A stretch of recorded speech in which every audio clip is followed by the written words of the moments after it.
Hello बच्चों, VMS classes के इस यूट्यूब चैनल पे आप सभी का स्वागत है। हम आपके बीच आज लेकर के आए हैं साइंस का फुल्ली NCERT बेस्ड, जो कि आपको दिख रहा होगा कि साइंस है प्रकाश का परावर्तन फ्री फाउंडेशन बैच, यानी कि फ्री फाउंडेशन बैच जो बिल्कुल फ्री रहेगा और यूट्यूब पे रहेगा। और यह जो होगा बिहार बोर्ड 2027, यानी कि बिहार बोर्ड 2027 में जितने भी परीक्षार्थी परीक्षा देंगे वो सभी के लिए कारगर साबित होगा। इसके अलावा कोई जरूरी नहीं है कि ये केवल बिहार बोर्ड के लिए ही सही साबित होगा। इसके अलावा आप अगर किसी भी कॉम्पिटिटिव एग्जाम का तैयारी करते हैं उसमें भी ये आपको 100% काम आने वाली है। तो आप लोग शुरू से कंटिन्यू, आज से ये आपका साइंस का क्लास कंटिन्यू हो गया। जो आपको हम आज पहला लेक्चर लेकर के आए हैं प्रकाश परावर्तन तथा अपवर्तन, जो कि नए NCERT के अनुसार अध्याय 9 में है ये। और ये साइंस का तो 9वां चैप्टर है, लेकिन फिजिक्स की बात हम करें तो फिजिक्स का आपका ये पहला चैप्टर होने वाला है। ये 100% पूरा का पूरा NCERT बेस्ड होगा। अभी जो हम आप लोग के बीच लेकर के आए हैं line by line full detail, यानी कि लाइन बाय लाइन सबसे पहले आपको हम फुल डिटेल बताएंगे, फिर उसके बाद आपके बीच जब ये चैप्टर खत्म होगा तो इस चैप्टर का पूरा निचोड़, यानी कि पूरा चैप्टर का जो कंक्लूजन निचोड़ होगा वो आपके बीच हम फिर अगले क्लास में लेकर के आएंगे। ठीक है, सबसे पहले क्या करेंगे, हम लाइन बाय लाइन इसका फुल डिटेल्स आपको बताएंगे, फिर उसके बाद पूरा चैप्टर का निचोड़ हैंड रिटन नोट्स के साथ आपके बीच हम लाएंगे। तो चलिए देखते हैं प्रकाश का परावर्तन तथा अपवर्तन। और ये जो बैच होगा बाबू, आप लोग कहीं पैसा पेड करके पढ़ते होंगे, लेकिन आपको हम उससे बेहतर क्वालिटी के साथ, उससे बेहतर कंटेंट के साथ आपके बीच हम बिल्कुल फ्री लेकर के आए हैं, वो भी VMS क्लासेस के यूट्यूब चैनल पर। केवल साइंस ही नहीं, मेरे यानी कि VMS टीम के द्वारा सारा सब्जेक्ट आपके सामने NCERT बेस लाया गया है, जिसका पहला क्लास आज से आप लोग के बीच आया होगा। तो अभी हम आप लोग के बीच आए हैं लेकर के अध्याय 9 प्रकाश परावर्तन तथा अपवर्तन, यानी कि प्रकाश के परावर्तन और अपवर्तन के बारे में अभी हम जानेंगे। तो चलिए हम ज्यादा देर ना करते हुए अपनी सिलेबस को स्टार्ट करते हैं। हम इस संसार में अपने चारों ओर अनेक प्रकार की वस्तुओं देखते हैं, यानी कि हम जिस संसार में अभी रह रहे हैं इस संसार में अपने चारों ओर अनेक प्रकार की वस्तु को देखते हैं, तथापि किसी अंधेरे कमरे में कुछ भी देखने में असमर्थ है। यानी कि जो देखते तो हैं, लेकिन अगर कोई कमरा अंधेरा है तो उसमें कोई भी वस्तु रखा हुआ है तो उसको देखने में हम क्या होते हैं, असमर्थ होते हैं। कमरे को प्रकाशित करने पर चीजें दिखलाई देने लगती, यानी कि कमरे को जैसे ही हम प्रकाशित करते हैं तो उसमें जो जो भी चीजें हैं वो मुझे क्या होता है, क्लियरली रूप से दिखाई देने लगता है। वह क्या है जो वस्तुओं को दृश्यमान बनाता है, बोलता है क्या, वह क्या है जो वस्तुओं को क्या करता है, दृश्यमान बनाता है। दिन के समय सूर्य का प्रकाश वस्तुओं को देखने में हमारी सहायता करता है, यानी कि दिन के समय जो किसी वस्तु को हम देखते हैं उसको देखने के लिए कौन सहायता करता है, सूर्य का प्रकाश सहायता करता है। कोई वस्तु उस पर पड़ने वाले प्रकाश को परावर्तित करती है, यानी कि कोई वस्तु उस पर पड़ने वाली प्रकाश की किरण को क्या करता है, परावर्तित करती है। यह परावर्तित प्रकाश जब हमारी आंखों द्वारा ग्रहण किया जाता है तो हमें वस्तुओं को देखने योग्य बनाता है, यानी कि उससे जो प्रकाश का किरण परावर्तित होता है वह हमारे आंखों तक पहुंचता है, तब हम उस वस्तु को क्या करते हैं, देख पाते हैं। हम किसी पारदर्शी माध्यम के आर पार देख सकते हैं क्योंकि प्रकाश इसमें पार हो जाता है, यानी कि कोई ऐसा माध्यम जो पारदर्शी हो उसको हम देख पाएंगे कब, जब उसके आर पार प्रकाश हो सके। प्रकाश से संबंध अनेक सामान्य अद्भुत परिघटनाएं हैं, जैसे दर्पण द्वारा प्रतिबिंब का बनना, तारों का टिमटिमाना, इंद्रधनुष के सुंदर रंग, किसी माध्यम द्वारा प्रकाश को मोड़ना इत्यादि। यानी कि प्रकाश से संबंधित अनेक सामान्य अद्भुत परिघटनाएं हैं जो हमको इस चैप्टर में पढ़ना है, जैसे कि प्रकाश द्वारा प्रतिबिंब का बनना, तारों का टिमटिमाना, इंद्रधनुष के सुंदर रंग, किसी माध्यम द्वारा प्रकाश को मोड़ना इत्यादि। अब आगे है कि प्रकाश के गुणों का अध्ययन इसके अन्वयन से हमारी सहायता करेगा। अपने चारों ओर कुछ सामान्य प्रकाश की परिघटनाओं को देखकर हम यह निष्कर्ष निकाल सकते हैं कि प्रकाश सरल रेखा में गमन करता प्रतीत होता है। यानी कि सामान्य प्रकाशीय घटनाओं को देखते हुए हम यह निष्कर्ष निकाल सकते हैं कि प्रकाश सरल रेखा में गमन करता प्रतीत होता है। लाइट जल रहा है, आप लाइट के सामने कोई ऐसा वस्तु लाइए जो अपारदर्शी होगा। क्या होगा जो बाबू? अपारदर्शी होगा। और उस अपारदर्शी वस्तु के सामने, उस अपारदर्शी वस्तु के सामने जब आप देखिएगा तो आपको नहीं दिखेगा। जैसे कि अभी हम आपको एक मिनट दिखाते हैं।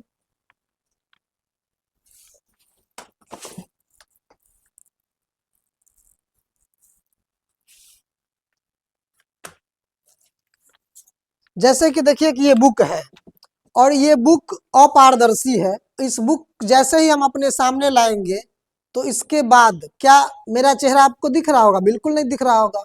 इसलिए नहीं दिखता है काहे कि प्रकाश इसके सामने से क्या होता है? रुक गया। यानी कि प्रकाश हमेशा जो चलता है बाबू वह सीधी रेखा में, सरल रेखा में चलता है। यह तथ्य कि एक छोटा प्रकाश स्रोत किसी अपारदर्शी वस्तु की तीक्ष्ण छाया बनाता है, प्रकाश के एक सरल रेखीय पथ की ओर इंगित करता है, जिसे प्रायः प्रकाश की क्या कहते हैं? किरण कहते हैं। यानी कि प्रकाश जो सीधी रेखा यानी कि सरल रेखा में चलता है उसी को हम क्या बोलते हैं? प्रकाश की किरण कहते हैं।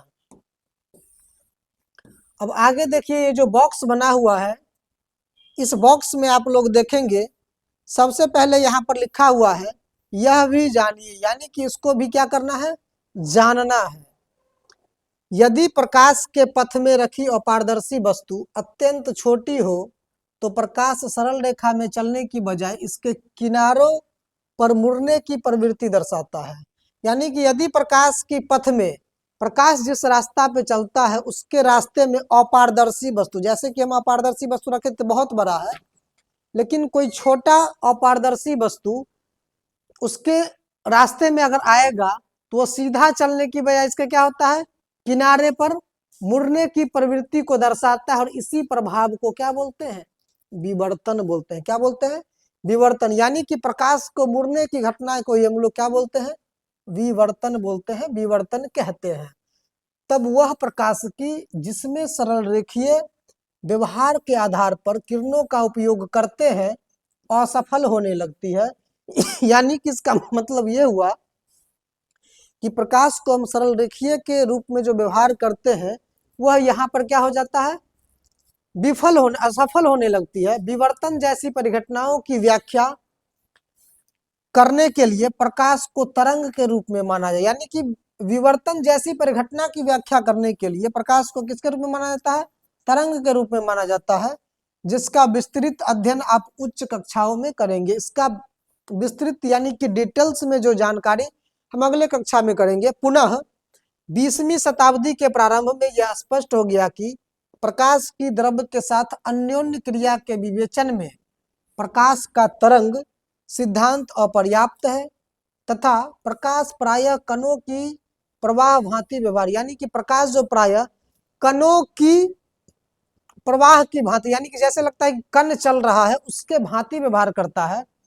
प्रकाश की सही प्रकृति के बारे में यह उलझन कुछ वर्षों तक चलती रही, जब तक कि प्रकाश का आधुनिक क्वांटम सिद्धांत उभर कर सामने नहीं आया, जिसमें प्रकाश को ना तो तरंग माना गया और ना ही कण। बोला गया है कि आधुनिक क्वांटम सिद्धांत उधार कर नहीं सामने आया जिसमें प्रकाश को ना तो तरंग माना गया और ना ही कण।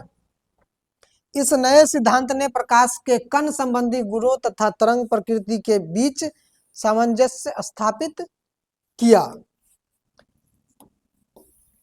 अब आगे देखिए कि इस अध्याय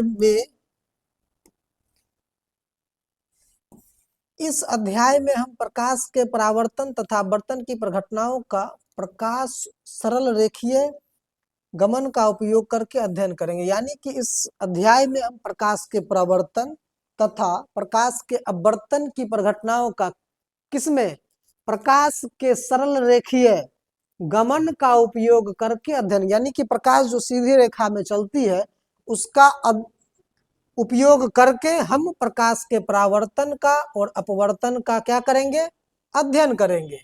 ये मूल धारणाएं प्रकृति में घटने वाली कुछ प्रकाशिक परिघटनाओं के अध्ययन में हमारी सहायता करेगी। बोल रहा है ये मूल धारणाएं जो है प्रकृति में घटने वाली कुछ परिघटनाओं के अध्ययन में हमारी सहायता करेगी। कौन, जब प्रकाश का परावर्तन तथा अपवर्तन को हम सीधा सरल रेखीय प्रकाश द्वारा अध्ययन करेंगे। तब इस अध्याय में हम गोलीय दर्पण द्वारा प्रकाश के परावर्तन, प्रकाश के अपवर्तन एवं वास्तविक जीवन में अनुप्रयोग को समझने का प्रयत्न करेंगे। इसके अलावा इस अध्याय में हम गोलीय दर्पण द्वारा, कौन सा दर्पण द्वारा, गोलीय दर्पण द्वारा प्रकाश के परावर्तन, अपवर्तन एवं वास्तविक जीवन में उसके अनुप्रयोगों को समझने का क्या करेंगे, प्रयत्न करेंगे। अब आइए देखिए 9.1 में सबसे पहला टॉपिक आपके सामने आया है प्रकाश का परावर्तन। तो अभी हम लोग देखेंगे प्रकाश के परावर्तन के बारे में कि उच्च कोटि की पॉलिश किया हुआ पृष्ठ जैसे कि दर्पण अपने पर पड़ने वाले अधिकांश प्रकाश को परावर्तित कर देता है। यानी कि उच्च कोटि का पॉलिश किया हुआ पृष्ठ जैसे कि दर्पण जो होता है जिसको हम आईना बोलते हैं, उसके एक साइड पॉलिश किया हो रहता है, उच्च कोटि का पॉलिश किया रहता है, उसी को हम दर्पण बोलते हैं। अगर उस पर पड़ने वाले प्रकाश अधिकांश भाग को क्या कर देता हूँ, उस पर जैसे ही प्रकाश आप डालिएगा तो वह दर्पण जो करेगा प्रकाश के अधिकांश भाग को क्या करेगा, परावर्तित कर देगा। प्रकाश के अधिकांश भाग को वो क्या करेगा, परावर्तित कर देगा। आप प्रकाश के परावर्तन के नियम से पहले ही आप प्रकाश के परावर्तन के नियम इससे पहले पढ़े होंगे, तो आप इससे परिचित होंगे। आइए इन नियमों का स्मरण करते हैं कि प्रकाश का परावर्तन क्या कहता है। पहला नियम आपके बीच है कि आपतन कोण परावर्तन कोण के बराबर होता है। प्रकाश के परावर्तन के नियम के अनुसार आपतन कोण परावर्तन कोण के क्या होते हैं, बराबर होते हैं। आपतित किरण दर्पण के आपतन बिंदु पर अभिलंब तथा परावर्तित किरण सभी क्या होते हैं, एक ही तल में होते हैं। मेरे कहने का मतलब ये है कि हम सबसे पहले क्या लेंगे, दर्पण लेंगे। क्या लेंगे, ये बाबू दर्पण है, इस दर्पण पे कोई प्रकाश का किरण आकर के पड़ा है तो आने वाला किरण को ही हम क्या बोलते हैं, आपतित किरण बोलते हैं। क्या बोलते हैं, आने वाला किरण को आपतित किरण बोलते हैं। और यह जिस बिंदु पर परावर्तक सतह के जिस बिंदु पर आकर के मिलेगा उस बिंदु को हम क्या बोलते हैं, आपतन बिंदु बोलते हैं। क्या बोलते हैं बाबू, इसको आपतन बिंदु बोलते हैं। और यहाँ इस बिंदु से टकरा करके फिर पुनः ये क्या होगा, परावर्तित होगा, तो इसको क्या बोलते हैं, परावर्तित किरण बोलते हैं। क्या बोलते हैं, परावर्तित किरण। आने वाला किरण को क्या बोलते हैं, आपतित किरण बोलते हैं। परावर्तक सतह के जिस बिंदु पर आकर के मिलेगा उसको क्या बोलते हैं, आपतन बिंदु बोलते हैं। और आपतन बिंदु यानी कि परावर्तक सतह से टकरा करके फिर वापस लौटने वाली किरण को क्या बोलते हैं, परावर्तित किरण बोलते हैं। और ये जो आपतन बिंदु है, आपतन बिंदु पर डाले गए लंब, इसी को हम क्या बोलते हैं, अभिलंब बोलते हैं। इसको n से डिनोट किया जाता है। और अभिलंब और आपतित किरण के बीच के कोण को क्या बोलते हैं, आपतित कोण I बोलते हैं। और अभिलंब और परावर्तित किरण के बीच के कोण को क्या बोलते हैं, R बोलते हैं। यहाँ पर I जो होता है बाबू वह R के क्या होता है, बराबर होता है। I जो होता है वह R के क्या होता है, बराबर होता है। तो यही है परावर्तन का नियम, यही बोलता है कि आपतन कोण परावर्तन कोण के क्या होता है, यानी कि आपतन कोण ये I जो है वो R के क्या होगा, बराबर होगा। और दूसरा है आपतित किरण दर्पण के आपतन बिंदु पर अभिलंब तथा परावर्तित, यानी कि आपतित किरण और दर्पण के आपतन बिंदु पर अभिलंब और परावर्तित किरण तीनों एक ही समतल में होते हैं। आपतित किरण आपतन बिंदु पर डाला गया विलंब और ये परावर्तित किरण तीनों एक ही समतल पे होते हैं। यही है प्रकाश के परावर्तन का दो नियम। प्रकाश के परावर्तन के कितने नियम? दो नियम। पहला, आपतन कोण परावर्तन कोण के बराबर होता है, तथा दूसरा नियम है कि आपतित किरण दर्पण के आपतन बिंदु पर अभिलंब तथा परावर्तित किरण सभी एक ही समतल में होते हैं। चलिए अब आगे हम देखते हैं कि प्रकाश के परावर्तन के नियम में अब आगे क्या है। कि आगे है कि परावर्तन के नियम गोलीय पृष्ठों सहित सभी प्रकार के परावर्तक पृष्ठों के लिए लागू होता है। बोलता है कि परावर्तन का नियम जो है कोई ऐसा जरूरी नहीं है कि केवल समतले दर्पण के लिए लागू होगा। यह कैसा भी दर्पण हो, गोलीय दर्पण पृष्ठ सहित सभी प्रकार के परावर्तक, यानी कि परावर्तक सतह जैसा भी हो उस सब के लिए लागू होता है। आप समतल दर्पण द्वारा प्रतिबिंब के बनने से, आप समतल दर्पण द्वारा जो प्रतिबिंब बनता होगा, जो दर्पण समतल होता है उससे आप परिचित हैं। प्रतिबिंब की क्या विशेषताएं हैं? अगर आप परिचित हैं तो आप ये बताइए कि प्रतिबिंब की क्या विशेषताएं हैं। समतल दर्पण द्वारा बना प्रतिबिंब सदैव आभासी तथा सीधा होता है। यानी कि आप अगर परिचित होंगे तो आपको पता होगा कि समतल दर्पण द्वारा जो प्रतिबिंब बनता है वह कैसा होता है? आभासी होता है। और कैसा होता है? सीधा होता है। प्रतिबिंब का साइज, यानी कि वस्तु के साइज के क्या होगा?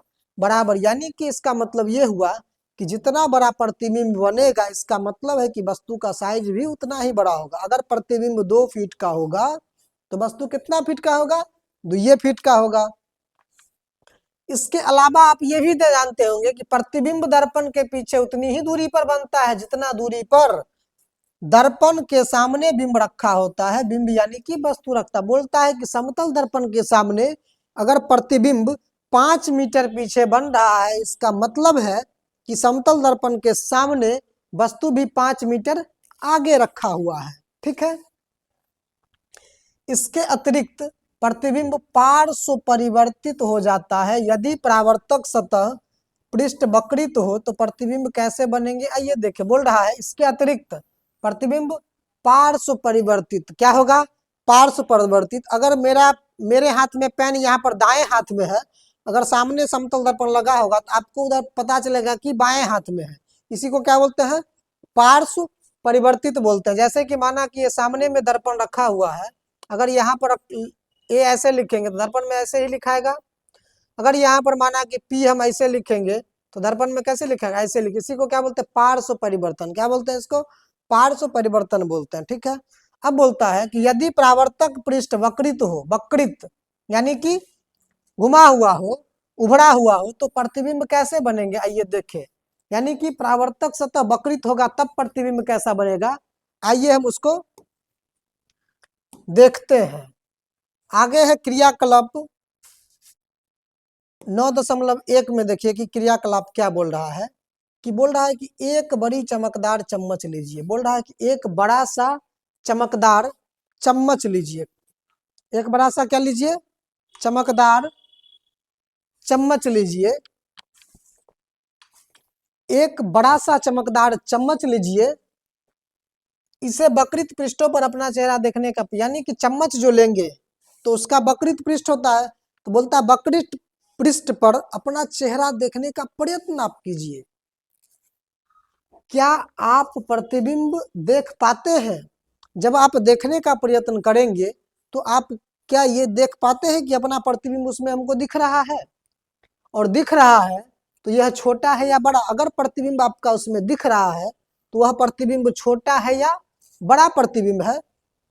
चम्मच को धीरे धीरे अपने चेहरे से दूर ले जाइए और प्रतिबिंब को देखते रहे। बोल रहा है कि चम्मच को धीरे धीरे आप चेहरे से क्या करिए? दूर ले जाइए और प्रतिबिंब अपना देखते रहिए। यह कैसे परिवर्तित होता है यह देखना है कि प्रतिबिंब नजदीक में था तो कैसा था, धीरे धीरे दूर ले गए तो कैसे चेंज हो रहा है, यानी कि कैसे परिवर्तित हो रहा है। अब क्या करना है कि चम्मच को उल्टा पलटिए तथा एक दूसरे पृष्ठ के क्रियाकलाप को दोहराइए। अब प्रतिबिंब कैसा दिखलाई देता? बोल रहा है कि अब चम्मच को क्या करना है कि पलट लेना है। चम्मच को पलटेंगे और उसमें प्रतिबिंब ऐसे था तो ऐसे करेंगे, देखेंगे, और धीरे धीरे इसको दूर ले जाएंगे और देखेंगे कि प्रतिबिंब अब कैसा उसमें दिखलाई देता है। दोनों पृष्ठों पर प्रतिबिंब के अभिलक्षणों की तुलना कीजिए। अब आप ये कंपेयर करेंगे कि अंदर वाला और बाहर वाला, दोनों में जो हम एकाएक की प्रतिबिंब को देखे थे, नजदीक से दूर ले गए थे, तो दोनों में क्या कंपेयर हुआ, उसके दोनों के लक्षण में क्या क्या कंपेयर हुआ, उसको क्या करना है, तुलना करना है कि दोनों में आपके अंदर क्या है।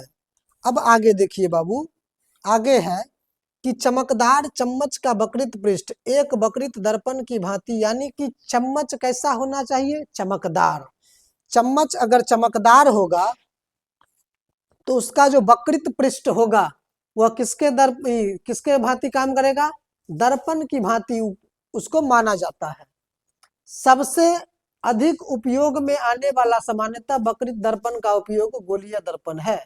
यानी कि सबसे ज्यादा जो हम दैनिक जीवन में यूज करते हैं वक्रित दर्पण, जिसका प्रारूप क्या है, गोलीय दर्पण है। इस प्रकार के दर्पण के परावर्तक पृष्ठ किसी खोखले गोले के पृष्ठ का एक भाग माना जा सकता है। ऐसे दर्पण जिनका परावर्तक पृष्ठ गोलीय है, गोलीय दर्पण बोल रहा है कि ऐसा दर्पण जिसका परावर्तक जिधर से प्रकाश का परावर्तन होगा, परावर्तक पृष्ठ अगर गोलीय है, चाहे उभरा हुआ हो चाहे धसा हुआ हो, अगर गोलीय होगा तो वह दर्पण कौन सा दर्पण कहलाएगा, गोलीय दर्पण कहलाएगा। कौन सा दर्पण कहलाएगा, गोलीय दर्पण कहलाता है। अब हम गोलीय दर्पण के बारे में कुछ विस्तार से अध्ययन करेंगे। अब हम इस गोलीय दर्पण के बारे में आप लोग के बीच विस्तार से अध्ययन करने वाले हैं। अब अगला टॉपिक आप लोग के बीच आया है गोलीय दर्पण। क्या है, गोलीय दर्पण। तो गोलीय दर्पण में देखिए सबसे पहले क्या है कि गोलीय दर्पण का परावर्तक पृष्ठ अंदर की ओर या बाहर की ओर वक्रित हो सकता है। बोल रहा है गोलीय दर्पण का जो है ना परावर्तक पृष्ठ, ऐसे जैसे गोलीय दर्पण होगा ना तो इसका परावर्तक पृष्ठ या तो अंदर से होगा या इसके जस्ट बाहर से होगा। तो अंदर से भी हो सकता है, बाहर से, अंदर से होगा उसको भी क्या बोलेंगे बाबू, गोलीय दर्पण बोलेंगे। और इसके बाहर से होगा फिर भी उसको क्या बोलेंगे, गोलीय दर्पण बोलेंगे। गोलीय दर्पण जिसका परावर्तक पृष्ठ अंदर की ओर अर्थात गोले के केंद्र की ओर वक्रित है वह क्या होगा, अवतल दर्पण होगा। क्या होगा, अवतल दर्पण। यानी कि जैसे दर्पण जैसे होगा, इसका परावर्तक सतह बाहर से रंगल होगा, परावर्तक सतह कौन सा होगा, अंदर वाला। ये जो सतह होगा ये वाला अंदर वाला, परावर्तक सतह अगर अंदर वाला होगा तो इस दर्पण को हम क्या बोलेंगे, अवतल दर्पण बोलेंगे। अब आगे है कि वह गोलीय दर्पण जिसका परावर्तक सतह बाहर की ओर वक्रित है, वैसा गोलीय दर्पण जिसका परावर्तक सतह, इसको अंदर से हम अगर कलर करेंगे तो इसका परावर्तक सतह बाहर से वक्रित होगा ना, परावर्तक सतह बाहर से होगा, इधर से परावर्तक होगा, तो बाहर से जो वक्रित होगा वह कौन सा दर्पण होगा बाबू, उत्तल दर्पण कहलाता है। कौन सा दर्पण कहलाता है, उत्तल दर्पण। जिसका परावर्तक, इसको आप याद रखने के लिए रख सकते हैं, वैसा गोलीय दर्पण जिसका परावर्तक सतह उठल होगा, उठा हुआ होगा, उसको कौन सा बोलेंगे, उत्तल। जिसका धसा हुआ होगा वो कौन सा होगा, अवतल दर्पण होगा।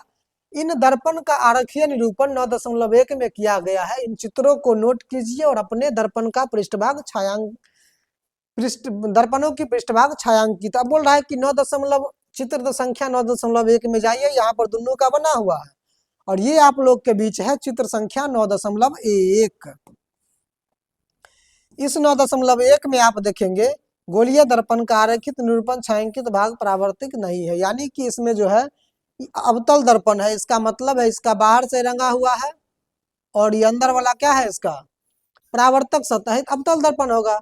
उत्तल दर्पण होगा, उत्तल दर्पण में क्या है कि अंदर से रंगा होगा और इसका परावर्तक सतह क्या होगा, बाहर की ओर होगा, उसको क्या बोलेंगे, उत्तल दर्पण बोलेंगे।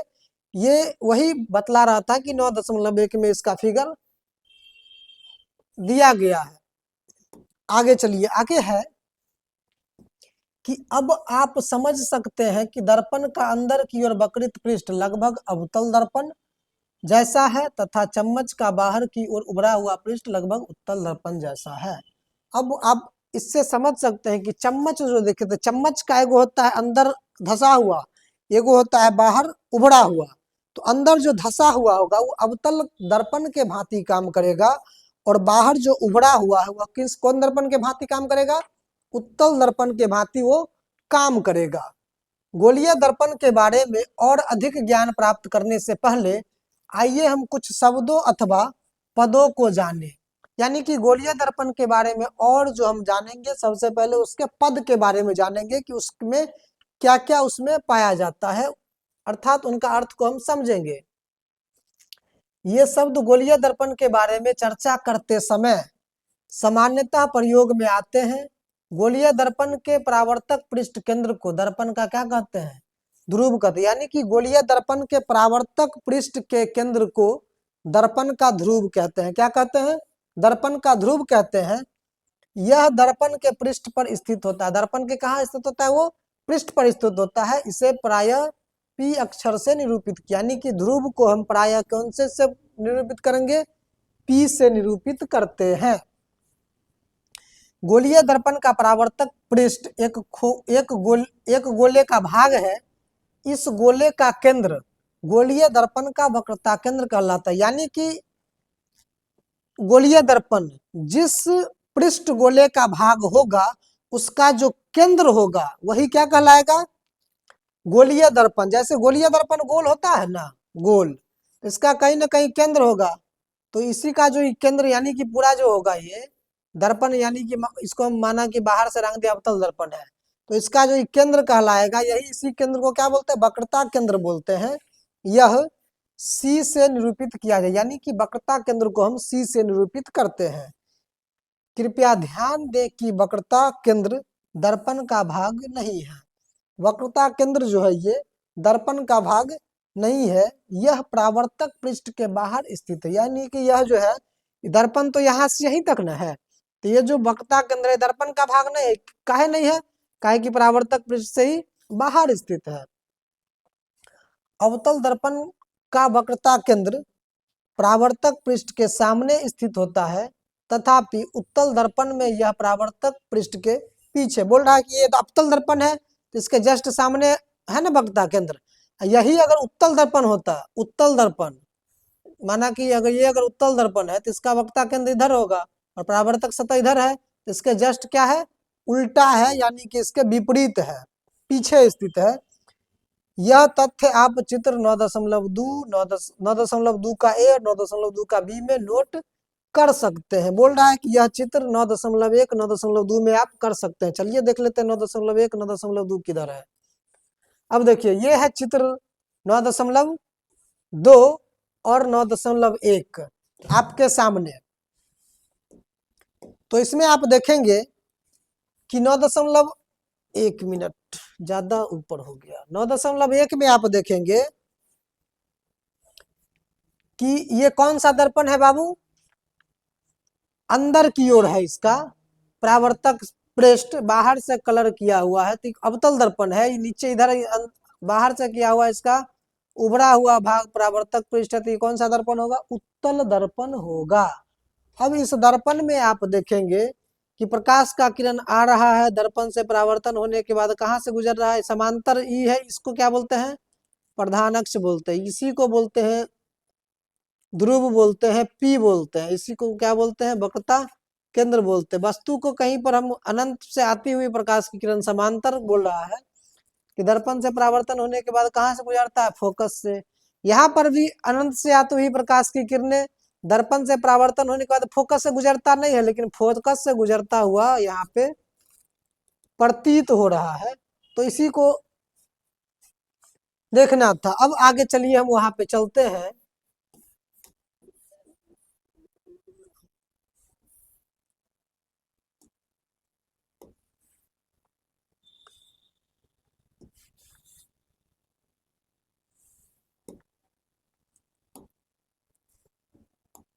अब आइए यहाँ पे कि गोलीय दर्पण का परावर्तक पृष्ठ जिस गोले का भाग है उसकी त्रिज्या वक्रता त्रिज्या, यानी कि गोलीय दर्पण यानी कि जैसे ही दर्पण है इसका तो कहीं पर ये ध्रुव होगा और ये वक्रता केंद्र होगा, और वक्रता केंद्र से यहाँ मिलाएंगे तो इसका ये जिसका होगा वो तो त्रिज्या होगा ना आर। इसी को क्या बोलेंगे, वक्रता त्रिज्या बोलेंगे। इसे आर से सूचित किया जाता है। ध्यान दीजिएगा, पीसी दूरी वक्रता त्रिज्या के बराबर है, यानी कि यहाँ जो था पी और यहाँ था सेंटर सी, पी से लेकर के सी तक के दूरी जो होगा वह आर के क्या होगा, बराबर होगा। दर्पण के गोलीय दर्पण के ध्रुव तथा वक्रता केंद्र से गुजरने वाली एक सीधी रेखा की कल्पना कीजिए। बोल रहा है कि गोलीय दर्पण के ध्रुव और वक्रता केंद्र से होकर सीधी रेखा खींची है, उसका आप कल्पना कीजिए। इस रेखा को दर्पण के मुख्य अक्ष कहते हैं, यानी किसी को क्या बोलते हैं, मुख्य अक्ष, या इसको प्रधान अक्ष भी बोलते हैं। इसी को क्या बोलते हैं, मुख्य अक्ष, या इसको प्रधान अक्ष कहते हैं। याद कीजिए कि मुख्य अक्ष दर्पण के ध्रुव पर अभिलंब है, यानी कि दर्पण का जो ध्रुव है इस पर मुख्य अक्ष क्या है, अभिलंब, यानी अभिलंब है, परपेंडिकुलर है। आइए दर्पण से संबंधित एक महत्वपूर्ण शब्दों को एक क्रियाकलाप द्वारा समझते हैं। सबसे पहले कागज सुलगना प्रारंभ कर दे, यानी कि कागज सुलगना प्रारंभ करता है और धुआं उठने, जब कागज को हम जलाएंगे तो कागज सुलगना स्टार्ट होगा और उससे क्या उत्पन्न होगा बाबू, धुआं उठने लगेगा। अंततः यह आग भी पकड़ सकता है, यानी कि उसके बाद क्या होगा, उसमें आग भी पकड़ सकता है। यह क्यों जलता है, सूर्य से आने वाला प्रकाश दर्पण के द्वारा एक तीक्ष्ण चमकदार बिंदु के रूप में अभिकेंद्रित होता है। वास्तव में कागज की शीट पर प्रकाश का यह बिंदु सूर्य का प्रतिबिंब है। यह बिंदु अवतल दर्पण का फोकस है। सूर्य के प्रकाश के संकेंद्रण में उत्पन्न उष्मा के कारण कागज क्या होता है, यानी कागज जो जलने लगता है, यानी कि सूर्य के चारों ओर से जो प्रकाश का किरण आता है तो कागज पे एक पॉइंट बिंदु पे बनता है, तो उसका उससे कागज उससे क्या होगा, उष्मा उत्पन्न होता है, जिसके कारण कागज क्या होता है, जलने लगता है।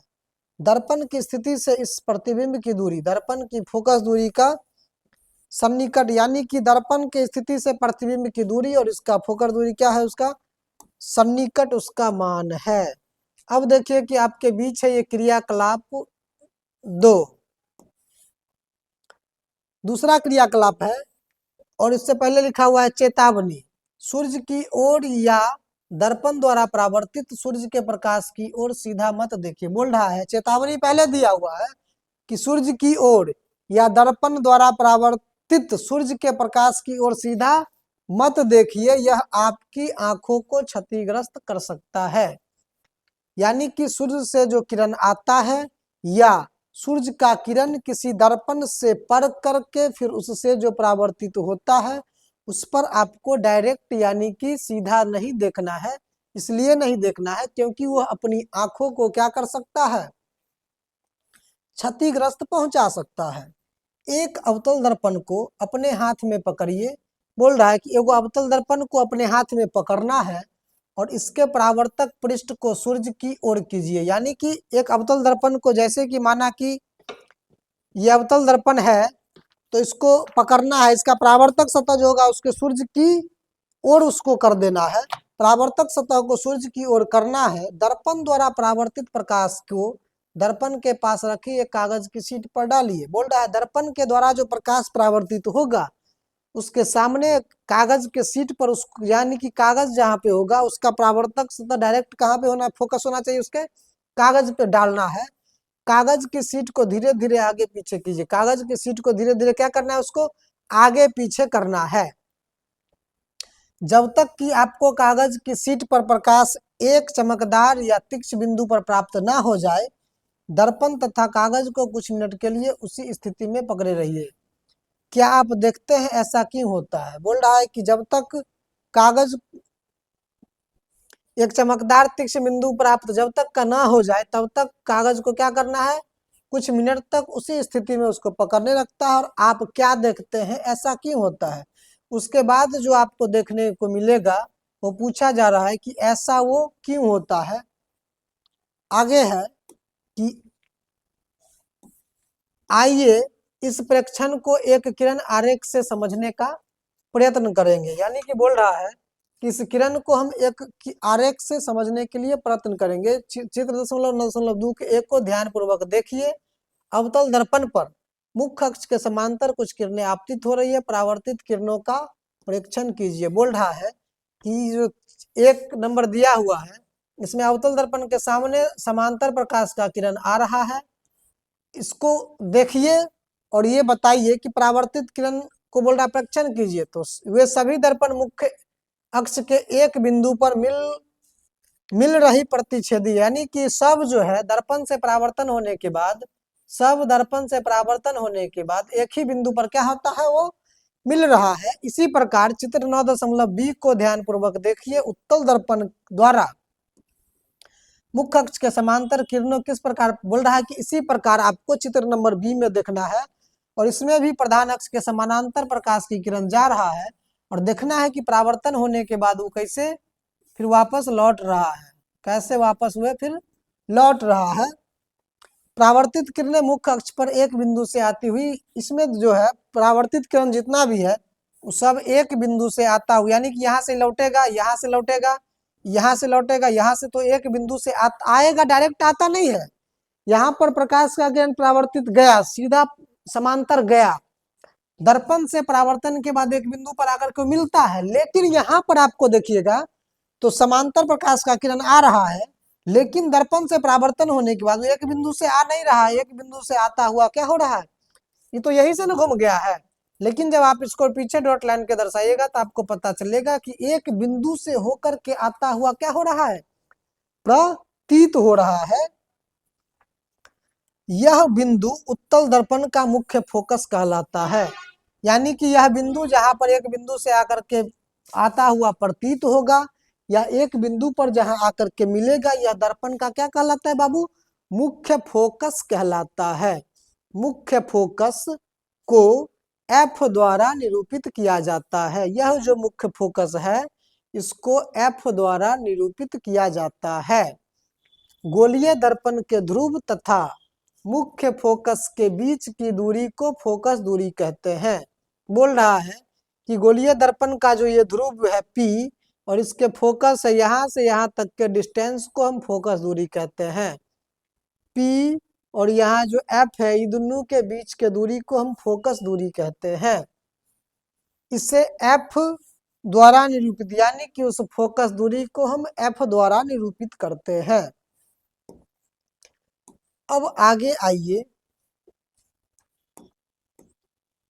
कि अब आगे देखिए बाबू, गोलीय दर्पण का परावर्तक पृष्ठ अधिकांशतः गोलीय ही होता है, यानी कि बोल रहा है कि गोलीय दर्पण का जो गोलीय दर्पण कोई भी होगा, उत्तल हो चाहे अवतल, उसका जो परावर्तक पृष्ठ होगा बाबू वह भी अधिकांशतः क्या होगा, गोलीय होगा, यानी कि गोल के जैसा ही होगा। परावर्तक पृष्ठ कैसा होगा, गोल के जैसा होगा, ठीक है। इस पृष्ठ की एक वृत्ताकार सीमा रेखा होती है। गोलीय दर्पण के परावर्तक पृष्ठ इस वृत्ताकार सीमा रेखा का व्यास, यानी कि दर्पण का द्वारक कहलाता है, यानी कि इसका जो व्यास होगा, यानी कि जिस गोलीय दर्पण का भाग होगा उसका इस छोर से लेकर के इस छोर तक, यानी कि ऊपर से लेकर के नीचे तक, इसी को क्या बोलते हैं, दर्पण का क्या बोलते हैं, द्वारक बोलते हैं, यानी कि एपर्चर बोलते हैं, दर्पण का द्वारक बोलते हैं।